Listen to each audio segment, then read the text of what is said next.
On a Monday morning, Jake walked into his usual neighborhood coffee shop. He ordered the same coffee he had been buying for months.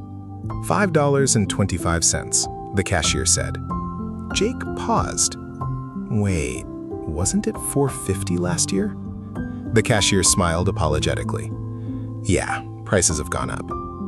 Jake pulled out his credit card. It was only 75 cents more. Not a big deal. At least, that's what he told himself. But as Jake drove to work, he started noticing something. Gas was more expensive. His grocery bill had gone up. His rent had increased.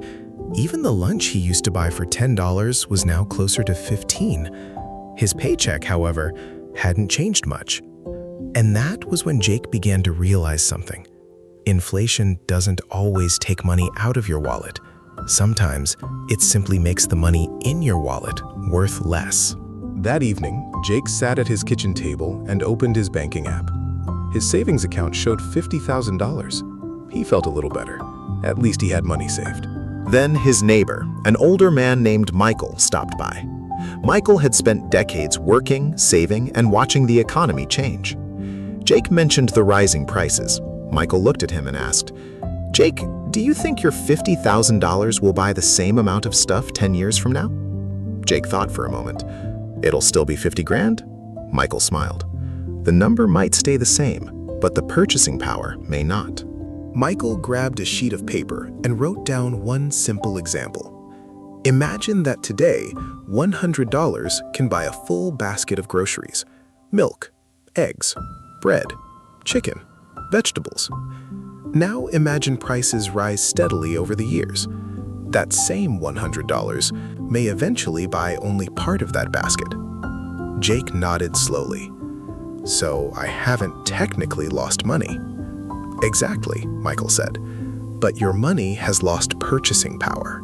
That distinction changed the way Jake thought about his savings. For years, he had believed that keeping money in the bank meant he was automatically protecting his wealth. But now he understood something different. Saving money and preserving wealth are not always the same thing. Jake asked, "So should I stop saving?" Michael shook his head. Absolutely not. Cash is important. You need money for rent, groceries, emergencies, unexpected car repairs, medical bills. Life happens. The problem isn't having cash. The problem is assuming that cash will automatically maintain its purchasing power forever. Michael then told Jake about 3 people. All 3 had $100,000. The first person kept all of it in cash. The second put it into a savings account, earning a modest interest rate. The third built a diversified long-term financial strategy based on their goals, time horizon, and tolerance for risk. 10 years later, they could all still look at their statements and see large numbers. But those numbers might represent very different levels of purchasing power and wealth. Jake asked, "So is keeping cash a bad idea?" "No," Michael replied. "Cash is a tool, but it's not necessarily a long-term strategy for protecting wealth from inflation." That sentence stayed with Jake. The next morning, Jake changed the way he thought about money. He stopped asking, "How much money do I have?" and started asking, "How much purchasing power do I have?" That question led him to another one.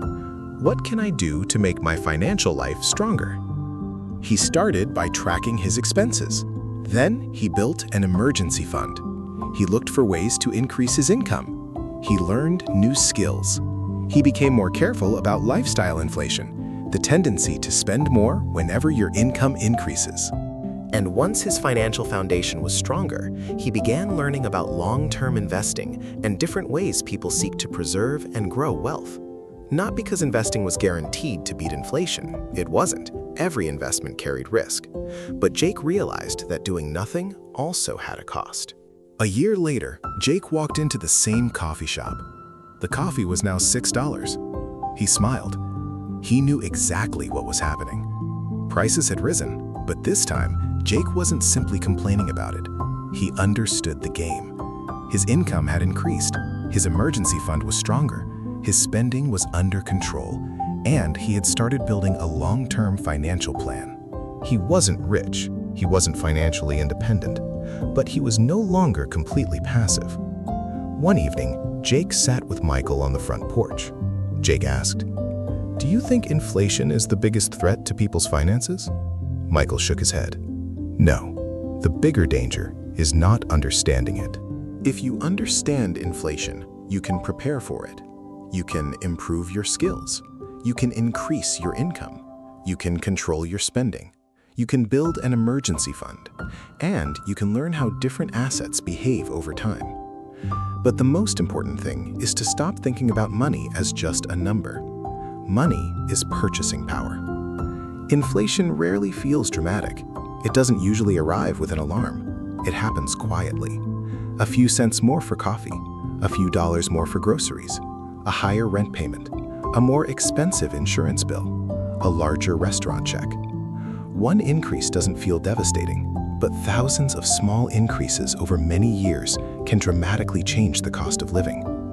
That's why inflation can make you poorer even when your bank balance doesn't go down. Because wealth isn't just about how many dollars you have, it's about what those dollars can actually do for you. So the next time you look at your bank account, don't ask only, "How much money do I have?" Ask, "What can my money buy today? And what might it buy 10 years from now?" Because protecting your financial future doesn't begin with chasing money.